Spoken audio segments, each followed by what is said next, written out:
आइए बेटा विविध प्रश्नावली पे आते हैं। चैप्टर 1 to 5 ये मैथ्स है, क्लास 10 का है बेटा। क्लास 10 वाले ध्यान दीजिए कि ये क्वेश्चंस क्या कह रहा है।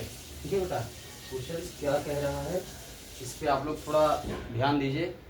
देखिए क्वेश्चंस आपका कह रहा है कि समांतर श्रेणी का नवा पद शून्य है। एक समांतर श्रेणी है तो समांतर श्रेणी में देखो 1 2 3 4 करके आता है ना, तो उसका जो नवा पद है वो बेटा क्या है, शून्य है। और हमें यहाँ प्रूव भी क्या करना है, तो यहाँ पे हमें सिद्ध करना है कि समांतर श्रेणी का जो 29वां पद है, 29 पद यानी a बेस 29 वो हमारा क्या है, 29वां पद जो हमारा है वो जो है 19वें पद का क्या है, 2 गुना है। 2 गुना मतलब कि 2 से उसमें गुणा कर दो, 2 गुना हो जाएगा। अगर 3 गुना है तो 3 से गुणा कर दो, 4 गुना है तो 4 से गुणा कर दो। ठीक, तो देखिए हम इसमें करते क्या है, ध्यान दीजिएगा, है ना। समांतर श्रेणी का नवा पद क्या है, शून्य है। क्वेश्चन जैसे कह रहा है वैसे लिखिए। ठीक है, नवा पद जैसे 8वां पद कहता तो आप a बेस 8 लिखते हो ना। छठा पद कहता है बेटा तो a बेस 6 आप राइट अप करते हो ना। ठीक, और 7वां कहेगा तो a7 ऐसे राइट अप करोगे, है ना। अब ये कह रहा है, मान लो कि अगर हम कहते हैं 8वां पद हमारा 2 है तो a बेस 8 इक्वल टू लिख दोगे, यानी ये 8वां पद हमारा क्या है, 2 है। हमने कहा छठा पद हमारा जो है यानी 6 टर्म्स हमारा जो है ये 9 है, तो ये 9 हो जाएगा। ठीक, इक्वल में रख देना। अब जैसे हमने इक्वल में रखा 12, तो इसका मतलब क्या है कि 7वां जो पद है वो हमारा कितना है, 12 है ना। ठीक, अब क्या हमने कहा कि जो हमारा समांतर श्रेणी का 7वां पद है, ठीक है, 7वां पद है, वो समांतर श्रेणी में हमारा 7वां पद क्या है, 3 गुना है। तो इसमें 3 से गुणा कर दो, कितना आएगा, ये 36 हो जाएगा, है ना, 36 हो जाएगा। तो जितने गुना का है उसी में गुणा कर दो, 2 गुना है। ठीक है, 19वें पद से हमारा 29वां क्या है, 2 गुना है, तो 29 में 2 से गुणा कर दो। ठीक है, तो पहले देखो निकालते हैं, जो जो दिया गया है उसको पहले आप लिखिए। तो बेटा हमेशा देखिए ये ऑनलाइन क्लास हमारी मॉर्निंग में चलती है और 9, 10, 11, 12 के जो मैथ और साइंस के स्टूडेंट हैं हमारे ग्रामीण क्षेत्र के हैं, अगर वो लाइव क्लास मॉर्निंग में करना चाहें तो कर सकते हैं। ठीक है, उनके लिए जो फीस है वो हमने 1 रुपये मात्र रखी है। ठीक है, आप ऑनलाइन 1 रुपये पेमेंट कर सकते हो। ठीक, और बाकी मेरी पूरी कोशिश है कि हमारे जो गांव के बच्चे हैं वो मैथ और साइंस में पूरी तरह से क्या हो जाए, निपुण हो जाए, यानी कि उनका मैथ और साइंस क्या हो जाए, मजबूत हो जाए। ठीक है, मेरी पूरी यही कोशिश है। तो बेटा अगर आप लोग पसंद करते हो, लाइक करते हो और क्लास, तो मैं लाइव क्लास पढ़ाने के लिए क्या हूँ, तैयार हूँ। ठीक है, आप लोग पढ़िए, कोई ज़्यादा फीस नहीं है, मात्र 1 रुपये फीस है बेटा। ऑनलाइन क्लास की हमारी मैथ और साइंस पढ़िए, और हमेशा ये ध्यान रखिए कि कमज़ोर कोई नहीं होता है ना। जो कमज़ोरी है उसको हमें क्या करना, दूर करना है। तो जो चीज़ यहाँ पे आपको बताया जाए वो चीज़ आप कहीं पे क्या करिए, बताइए। जैसे मैथ आपकी कमज़ोर है तो आप क्या करिए, मैथ में क्वेश्चंस आपको पता है, जो मैं हमारे गरीब घर के बच्चे में उनको बता रहा हूँ। बाकी अदर के लिए तो उनकी ख्वाहिश तो उनके माता पिता पूरी करते हैं। अरे हमारा लड़का कहाँ है, जहाँ पढ़ाने हो, हमारा लड़का कोचिंग पढ़ता है। तो हमारे जो गरीब घर के बच्चे हैं उनको ताकतवर बनाने के लिए एक यही वसूल है कि आपका अगर गणित कमज़ोर है तो आप गणित सीखो। ठीक, मैं ऑनलाइन लाइव क्लास कराता हूँ। ठीक है, कोई ज़्यादा नहीं है फीस, 1 रुपये आप सीखिए। ठीक है, मेरी पूरी कोशिश है लाइव पढ़ाऊँगा। जैसे मान लीजिए आपको टीचर वहाँ स्कूल में पढ़ाते हैं वैसे ही यहाँ पे भी पढ़ाया जाएगा। ठीक है, तो मैथ कमज़ोर, मैथ में आपको मजबूत कर रहा हूँ। ठीक है, हमारे जो गरीब घर के बच्चे हैं, ग्रामीण क्षेत्र के बच्चे हैं, बाकी सब लोग हाई फाई लेवल के हैं, 1000, 1500, 2000 देके कोचिंग कर सकते हैं, लेकिन हम गरीब घर के लिए 1 रुपये रखते हैं। ठीक है ना। तो आप लाइव क्लास करना चाहो 9, 10, 11, 12 मैथ और साइंस की, तो मैं अवेलेबल, ठीक, उपलब्ध हूँ आपके लिए हमेशा। 2 घंटे हमारी क्लास सुबह चलती है। अगर आप पढ़ने के लिए इच्छुक हो तो आप पढ़ सकते हो। ठीक, तो आपकी मैथ कमज़ोर है तो आप मैथ के सवाल यहाँ सीखिए, और जो आपके आसपास कमज़ोर बच्चा है उसी सवाल को उसको बताइए, है ना। मान लो आपने 9th में हो, आपकी मैथ कमज़ोर है, तो आप वो सवाल सीखो, और उस सवाल को जो है जब आप उसको सिखाओगे, वो कमज़ोर है तो आपके दिमाग में आएगा, यार इसको कैसे बताया जाए, है ना बाबू। तो आपके दिमाग में इसको कैसे बताएं कि आ जाए, तो जितना अच्छा उसके विषय में सोचोगे उससे दुगना स्ट्रॉन्ग तुम्हारा दिमाग होगा और तेज होगा, है ना। तो आप सीखिए और सिखाइए, ठीक है। देखो, जो शिक्षा है, शिक्षा हमें क्या बताती है कि हम शिक्षा ग्रहण करें, और शिक्षा के साथ साथ हमें क्या प्रशिक्षण भी करना चाहिए, है ना।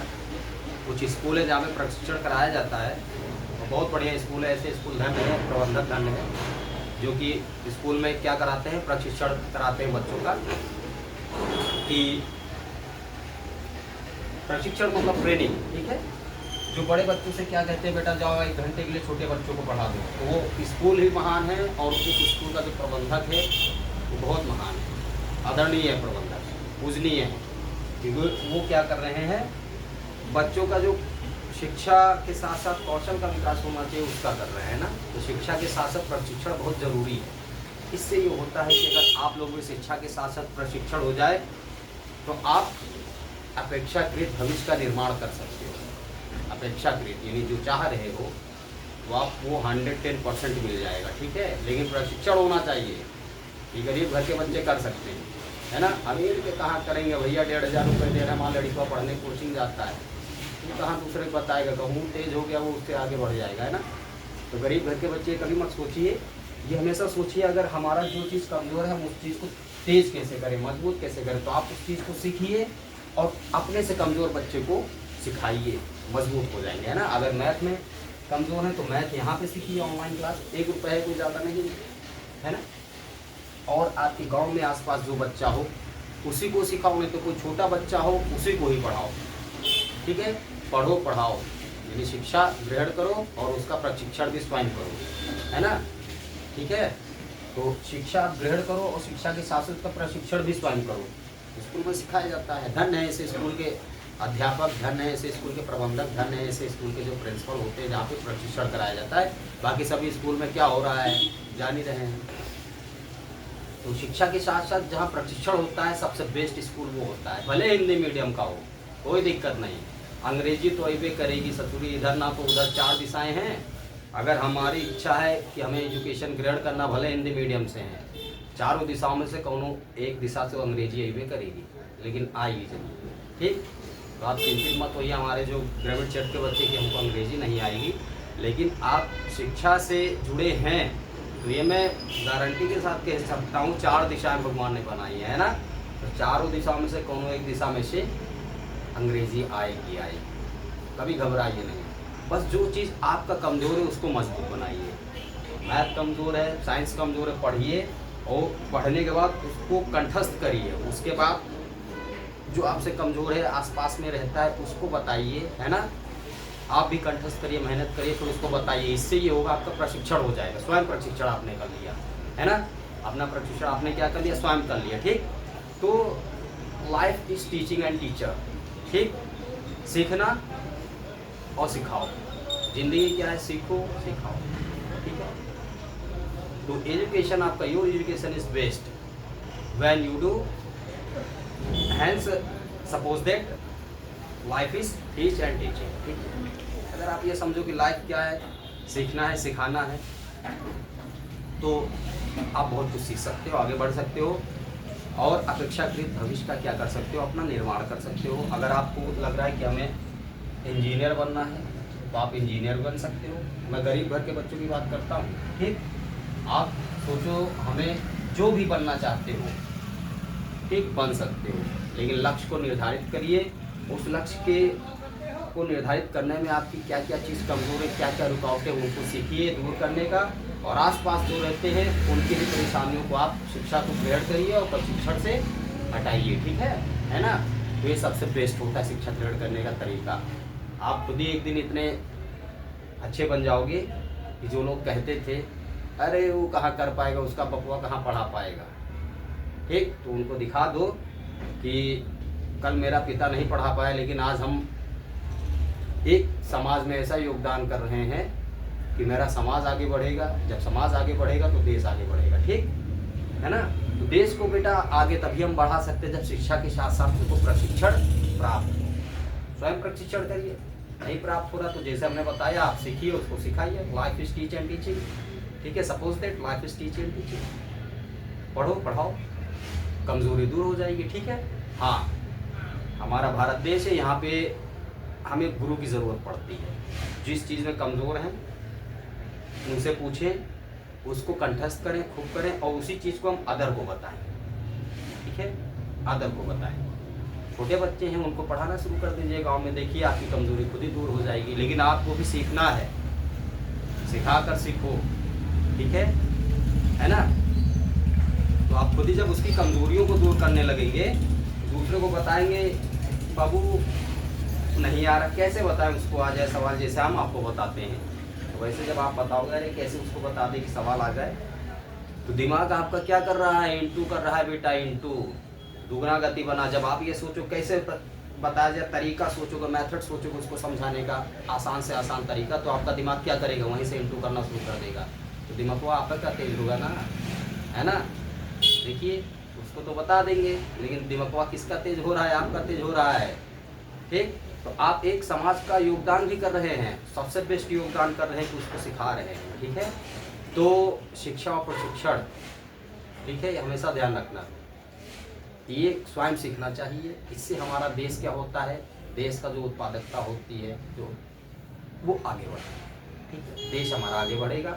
समाज में हम शिक्षण प्रशिक्षण से क्या कर सकते हैं, योगदान भी कर रहे हैं, समाज भी अच्छा बन रहा है, आसपास के बच्चे जो कमज़ोर हैं वो भी पढ़ेंगे, तब जाके हमारा समाज यानी एक आदर्श ग्राम बनता है। आदर्श ग्राम ऐसे ही बनता है ना। और जब ग्राम आदर्श बनेगा हमारा समाज आगे बढ़ेगा, और जब शिक्षा से जागृत होगा और जब समाज आगे बढ़ेगा तो हमारा देश भी आगे बढ़ेगा, है ना। और जो शिक्षा की नीतियाँ हैं, ठीक है, तो उनमें भी परिवर्तन ऐसे नहीं होगा बेटा, जब आप परिवर्तन करोगे तब परिवर्तन होगा, है ना। खूब पढ़ो, फिर समझो कहाँ कहाँ पे क्या क्या चीज़ें जो है बच्चों के योग होना चाहिए, क्या नहीं होना चाहिए। ठीक है, सीखो सिखाओ, जब ऐसे करोगे तब खुद परिवर्तन अपने आप आ जाएगा, है ना। तो आप समाज का भी योगदान करिए और देश को भी आगे बढ़ाइए। ठीक है, तो कैसे कर सकते हो, तो जब हम सीखते हैं सिखाते हैं तभी समाज ग्राम हमारा आदर्श ग्राम बनेगा। आदर्श ग्राम घोषित करना कोई आम बात नहीं। आपका गाँव में 4 मिलिट्री वाले हैं तो क्या वो आदर्श ग्राम कहलाएगा। वो 4 मिलिट्री वाले सोचा रहे ये सतुरा आगे ना बढ़ पाए, इसका लड़की को आगे ना बढ़ पाए तो हमारा सम्मानित पद बेकार हो जाएगा। वो गांव आदर्श गांव नहीं कहलाता है। आदर्श गांव वो होता है जिसमें एक दूसरे से सब क्या रहते हैं, सहमत रहते हैं। वो भी पढ़ रहा है तो उसको भी पढ़ाओ, वो भी पढ़ रहा है उसको भी पढ़ाओ, तो वो जाके एक आदर्श ग्राम जाके घोषित होता है।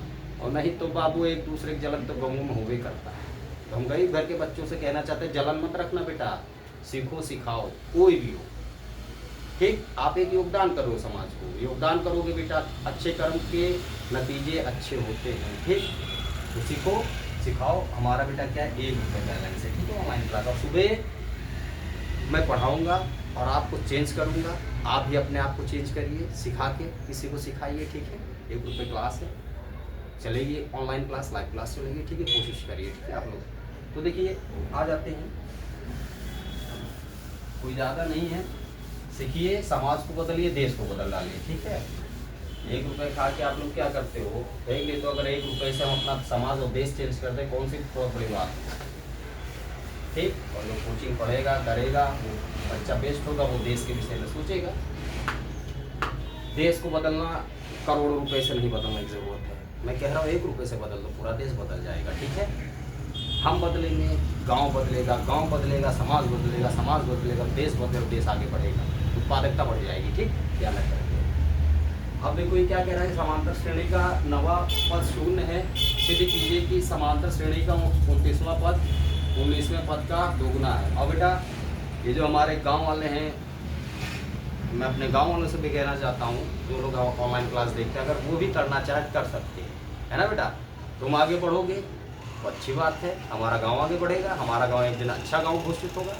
अन्य गांव के लोग हैं वो भी कर सकते हैं। मेरे लिए गरीब घर के बच्चे क्या है, बच्चे ईश्वर के समान हो। ठीक है, वो चाहे टीचर हो चाहे कुछ हो। बेटा हमेशा सीखने के लिए बच्चा बनना पड़ता है। ये नहीं पता चला कि टीचर पढ़ाने आ गए तो पहले से मूड बना रहा हो, आज हमको इनको कौन सा खेला सिखाना है। टीचर सब कुछ जानता है ना, तो उसको बहानेबाजी ये सब नहीं, सीखना है तो बच्चे बनकर सीखो, और किसी को सिखाना है तो गुरु बन के सिखाओ, अच्छी चीज़ बताओ उसको। ये नहीं कि अरे उसको बता दे चलो उसी में अटका रहे, नहीं, वो आपके पास क्यों आता है, आपसे क्यों पूछता है, आपसे अपने जो उसकी चीज़ें नहीं आ रही है उसको क्लियर करने के लिए, ठीक, उसको जो नहीं आ रहा वो जानने के लिए। लेकिन कुछ लोग होते हैं ऐसा बता देते तो उसमें जूझा रही, सब सारी चीज़ें गाँव वाले करते हैं ना। तो हमारे गांव के ग्रामीण क्षेत्र के गरीब घर के बच्चे ऐसा कभी नहीं करेंगे कि हम पढ़ें और दूसरे को पढ़ाएं वो आगे बढ़ जाए, ये चीज़ें नहीं आना चाहिए। देखो आज हमारा गांव है, हमारा भी गांव है, हम भी एक गरीब घर से बिलोंग करते, मेरी भी माँ एक गाँव में अकेले जीवन काट रही है, लेकिन मेरे माता पिता ने कभी ऐसा नहीं सिखाया। आज मैं हूँ, किसी स्कूल में पढ़ाने नहीं जाता हूँ, लेकिन हाँ दिन भर गरीब बच्चों को पढ़ाता रहता हूँ भैया, क्योंकि बच्चे ईश्वर के समान होते हैं। मैं ये जानता हूँ हमें देश को आगे बढ़ाना है, समाज को अच्छा घोषित करना है, समाज अच्छा बनाएंगे देश आगे बढ़ेगा, इतना जानता हूँ। बाकी जलन ये सारी चीज़ें ये मायने नहीं रखती है ना। देश को आगे बढ़ाइए और ये सब चीज़ों को मन में मत लाइए कि हमारा पढ़ाने से वो तेज हो जाएगा तो हमारा नाम बेकार हो जाएगा, ठीक। मान लो आपके गांव में 4 तो सरकारी नौकरी वाले हैं, तो 4 सरकारी नौकरी कर रहे हैं, मिलिट्री में हैं, कोई कुछ बन गया तो 4 के बनने से आपका गांव आदर्श गांव बन जाएगा? नहीं बाबू, जब तक नहीं बनेगा। कब तक? जब तक हमारे गांव का प्रत्येक बच्चा शिक्षित ना हो, है ना। तो प्रत्येक बच्चे को शिक्षित करिए, घमंड मत रखिए, इतना मत अरे हम मिलिट्री में, अरे मिलिट्री में तो क्या हुआ जी, हम गरीब घर के बच्चे, हम दुनिया देश बदल देंगे, तुम तो खाली अपने खानदान को बदले, हम देश जब बदल देंगे तो उसमें कितने खानदान बदल जाएंगे पता नहीं। ये जज्बा रखो, ठीक। कोई अगर आपसे कहता है अरे हम ये हैं, कोई दिक्कत नहीं, कहते तुम हो, मेरे अंदर मेरे माँ बाप गरीब हैं लेकिन जलन नहीं रखते हैं, लेकिन शिक्षा देकर हम शिक्षा और प्रशिक्षण दोनों से हम पूरा समाज पूरा देश बदल देंगे। तुमने केवल अपने खानदान को बदला है और हम पूरा समाज बदलने की ताकत रखते हैं। गरीब घर के बच्चे बेटा ऐसे बताना, ठीक, मन लगा के पढ़िए। अब देखिए समांतर श्रेणी का 9वां पद शून्य है, सिद्ध कीजिए कि समांतर श्रेणी का 29वां पद 19वें पद का दोगुना है, ठीक है।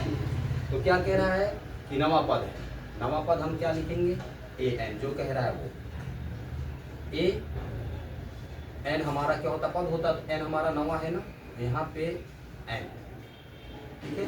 तो ए बेस एन हमारा क्या हो जाएगा, क्या कह रहा है एन, तो यहाँ ये जो आपका एन होता है इक्वल, अब रुक जाइए, एन हमारा क्या है 9 टर्म्स, ठीक। तो हमेशा ध्यान रखिए जब ये कहे तो एन की जगह हम क्या लिखते हैं 9, तो ए 9 इक्वल हमारा क्या बता रहा है 0, ठीक। ये लिखिए, पहले जो आप गिवन किया गया बापू वो लिखिएगा, ठीक है ना, ठीक। फिर क्या कह रहा है, कह रहा सिद्ध कीजिए कि समांतर श्रेणी का 29वां पद जो है 19वें पद का दोगुना है। तो ये जो 29वां पद है, 29वां पद, ठीक है, ये क्या है दोगुना है, ठीक, क्या है दोगुना, 2 से गुणा कर दो, ठीक है ना। किससे, यानी 29वां पद हमारा दोगुना है, किससे है 19वें पद से, 19वें पद से, ठीक है, ब्रैकेट में लिख दो, ठीक। अब हमारा जो है ऐसे करते करते हम क्या कर सकते हैं, देखो यही कह रहा है ना कि जो 29वां पद है वो दोगुना है, यानी 29 पद में हम क्या करेंगे 2 से गुणा कर देंगे, ठीक है। इससे यानी कि 29 गुणे 2 19वें पद से दोगुना है, यही कह रहा है, ठीक है।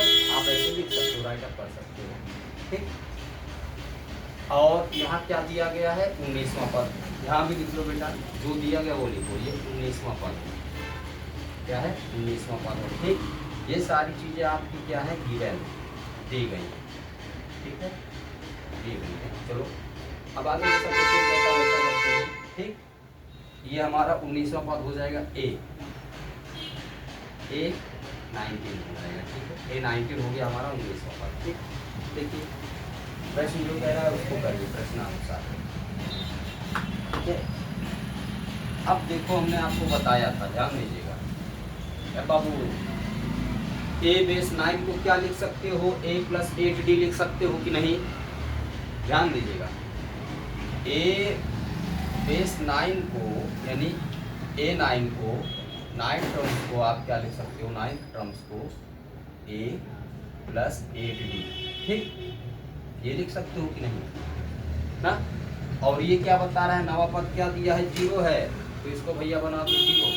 ठीक है बेटा, ये a प्लस क्या हो जाएगा 8d हो जाएगा। ठीक, एक और की 8 को इधर भेजिए, तो जब ये इधर आएगा तो 0 माइनस 8d हो जाएगा। बाबू आएगा कि नहीं, इसको इधर पक्षांतर करो तो माइनस में हो जाएगा कि नहीं, 0 माइनस 8d इक्वल a, है ना। अब क्या कह रहा है, इसमें से इसको माइनस, अगर हम माइनस करेंगे तो ये बताओ 0 माइनस 8d है, तो मतलब क्या वही आएगा, ठीक है, माइनस 8d हो गया। क्या हो गया, माइनस 8d इक्वल a हो गया, यानी a इक्वल आपका क्या हो जाएगा बेटा, माइनस का 8d हो जाएगा। इसको मानो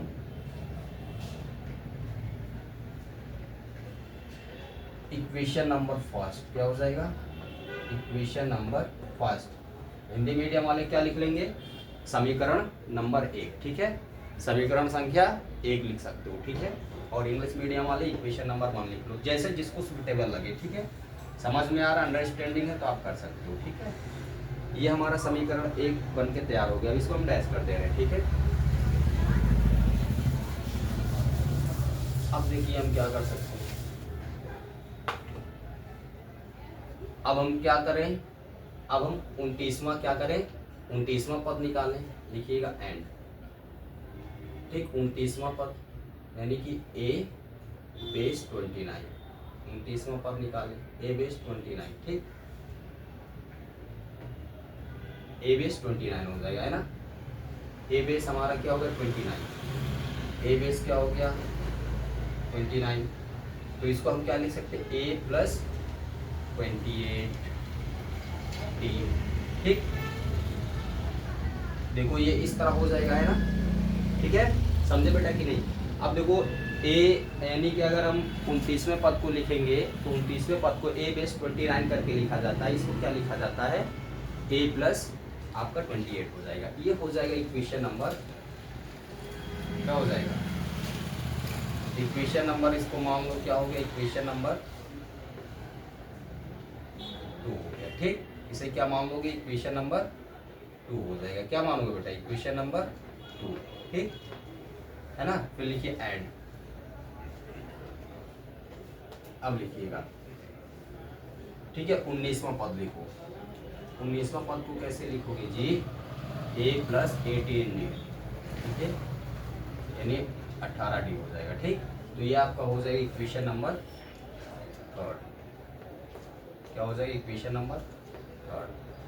मान लो ये इक्वेशन नंबर क्या हो गया, 3 हो गया। ठीक, अब देखो हमने क्या किया, इसी को ही इक्वेशन बना दिया। देखो यहाँ पे a की वैल्यू पता है, अब a की वैल्यू क्या करेंगे, इसमें पुटअप कर देंगे, इसमें पुटअप कर देंगे। ठीक है, अब ये कह रहा है कि हमारा 19वां इसके 2 गुना है, तो पता चल जाएगा जो हमारा इक्वेशन नंबर 2 आएगा और 1 कंपेयर कर देंगे। अगर मान लो 1 हमारा 5 आ रहा है तो इक्वेशन नंबर 2 हमारा 10 होना चाहिए, तभी तो हम कहेंगे इसके 2 गुना है ना। 2 गुना का मतलब क्या है, अगर वो 5 आ रहा तो वो 10 आना चाहिए, तभी तो कह सकते हो 2 गुना है। अगर हमारा 19वां पद 6 आ रहा है तो 20वां पद क्या होना चाहिए, 2 गुना होना चाहिए, 12 आना चाहिए ना। अगर 19वां पद हमारा जो है 33 आ रहा है बाबू, 19वां पद 33 आ रहा है तो 29वां पद क्या होगा जी, 2 गुना होगा, 66 आएगा। जब वो 66 आएगा तभी कह सकते हैं, तभी ये क्वेश्चन सही होगा। ठीक, देखो हमने क्या किया, सबको समीकरण में लिख दिया है, थोड़ा ध्यान दीजिएगा। a की वैल्यू थोड़ा हम डैश नहीं कर रहे हैं, बाकी सब डैश कर दे रहे हैं। ठीक है, चलो डैश कर देते हैं, हमको पता है -80 है ना। ठीक, यहाँ हम लिख ही लेते हैं। मान लो कि कभी कभी क्या होता है, मिस्टेक हो जाता है, तो एक बार -80 हो गया। ठीक, अब यहाँ पे लिखो now 8 here, क्या लिखोगे, now 8 here, राइट अप करिएगा बेटा। ठीक है, इसको राइट अप लिख लीजिएगा। ठीक, अब हम क्या करते हैं, इक्वेशन नंबर 1, ठीक है, क्या लिखे, फ्रॉम इक्वेशन नंबर 1, क्या लिखेंगे, यहाँ पे लिखो फ्रॉम इक्वेशन नंबर 1। क्या लिखोगे, फ्रॉम इक्वेशन नंबर 1, एक ना पूरा लिखा लो, कोई दिक्कत नहीं। यहाँ पे लिखो पुटिंग वैल्यू। अब क्या करो, अब a की वैल्यू 2 में रखो और 3 में रखो। ठीक है, आ जाएगा। देखो पुटिंग वैल्यूज, क्या लिखोगे, पुटिंग, देखो putting values putting values A from, ठीक है, putting values A from equation number 1,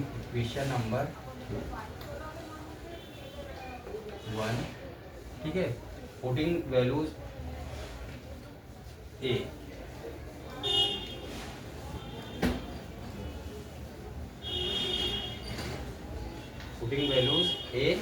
from equation number first. Equation number first से आप क्या करिए, वैल्यूज को पुटिंग कर दीजिए, ठीक है।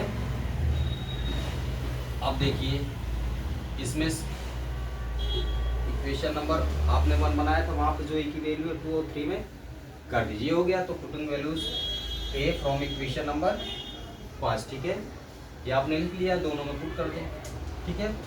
तो इक्वेशन नंबर 1 हम इसमें रखेंगे, देखो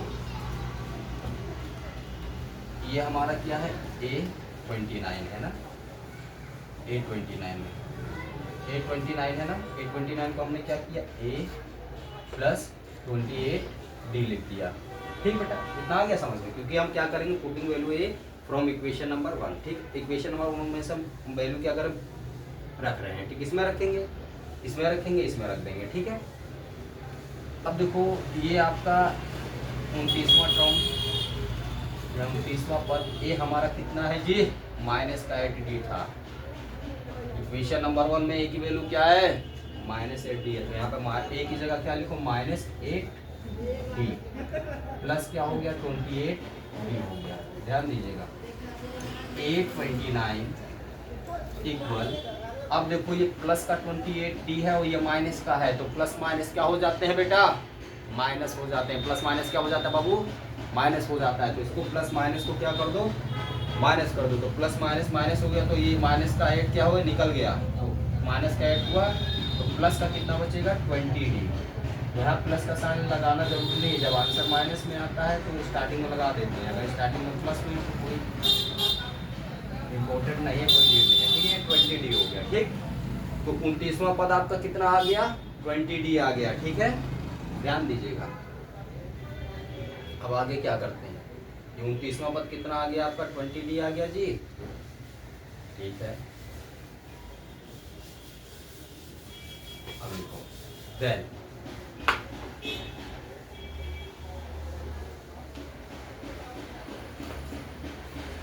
अब लिखना, क्योंकि इसमें रख दिया, देन लिखो। अब लिखो 19वां पद, 19वां पद आपका क्या है, A + 18D। 19 को हम 18 करके लिखते हैं ना, डिफरेंस के साथ में। A बेस 19 इक्वल, ए हमारा क्या है, वैल्यू क्या है, ए की वैल्यू रखते हैं, ये -8D हो जाएगा, ठीक, प्लस ये 18D हो गया, ठीक है। तो हमें ये बताइए, ये आपका A बेस 19 है, 19वां पद है, और 18 में से -8 निकाल दी प्लस में, तो -8 निकल गया, तो यहाँ 10D बचेगा कि नहीं, 10D आ गया। तो ये आपका 19वां कितना हो गया, 19वां पद क्या है, 10D है। बाबू आप बताओ, देख के बताओ, 29वां क्या कह रहा है कि 19वां पद से 29वां 2 गुना है। सिद्ध कीजिए कि समांतर श्रेणी का जो 29वां पद है, ये पद जो 29वां आया है वो 19 से 2 गुना है कि नहीं, बताओ। यहाँ 10 है और यहाँ 20 है, देखिए 2 गुना है कि नहीं, 10 के 2 गुना है, इसमें 2 से गुणा हुआ है कि नहीं, हुआ है ना। तो देखो 19वां पद हमारा 10 है, हमने क्या बताया था, अगर 19वां पद हमारा 5 हो तो 29वां पद उसका 2 गुना 10 आना चाहिए। तो मान लो ये हमारा 10D आ गया है, और इससे हमारा जो 29वां पद है 2 गुना होना चाहिए। तो अब इसी 2 गुना मतलब कि 10 का 2 गुना कितना हो जाएगा, 20 हो जाएगा। तो 10 में 2 गुना मतलब 20 आया कि नहीं आया, अब आ गया। अगर ये 5 आ रहा है तो वहाँ 10 होना चाहिए, अगर ये 10 आ रहा है तो वहाँ 2 गुना क्या हो जाएगा, 20 हो जाएगा। 2 से गुना कर दो, वही हो जाएगा, ठीक है। अगर इसी 10D में हम 2 से गुणा कर देंगे तो हमारा हो जाएगा, ठीक है। देखो मन के भावों से समझो, है ना। तो इसका ये 2 गुना है कि नहीं है, हो गया ना। तो क्या लिखो, प्रूव। क्या लिख दोगे, प्रूव, सिद्ध करना था ना, यहाँ पे लिख दो प्रूव, ये आंसर हो गया, ठीक है ना। ठीक है, नोट कर लीजिए बेटा। और अगर आप लाइव क्लास करना चाहते हैं तो बेटा कर सकते हैं। मेरा नंबर ये देखो, यही है, क्या है, 63 074 38 467 है। और ये हमेशा ध्यान रखना, जो हमारी ऑनलाइन क्लासेस की फीस आपकी क्या है, मात्र 1 रुपये है। क्या है, आप ऑनलाइन क्लास कर सकते हो, ठीक है। ऑनलाइन क्लास करके 2 घंटे रोज़ पढ़िए मॉर्निंग में, ठीक, 2 घंटे मॉर्निंग में। आप इसी नंबर से कांटेक्ट करिएगा, ठीक है, और बाकी मैं आपको ऐड कर लूँगा, ठीक। और 1 रुपये में पढ़िए, बदलिए गांव समाज देश को, ठीक है, आगे बढ़ाइए, चाहत होनी चाहिए, ठीक है। ओके बेटा, ठीक, थैंक यू।